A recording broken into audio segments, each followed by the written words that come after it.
पतरे पछे भूगोल पोथी पतरे पछे न थाउ तार नाटी छोट मोर गाँटी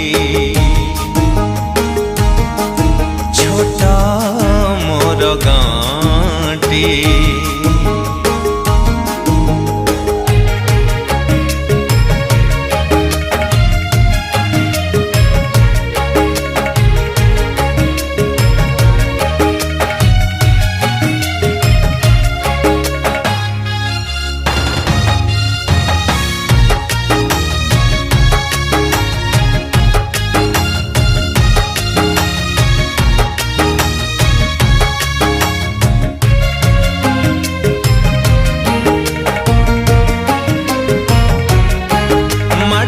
से सरग मोर सेठी अछि मो साठी घर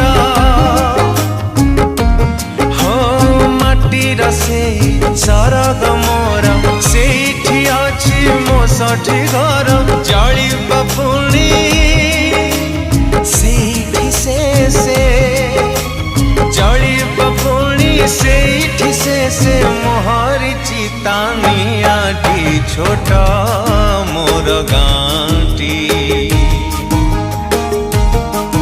छोट मोर गाँटी।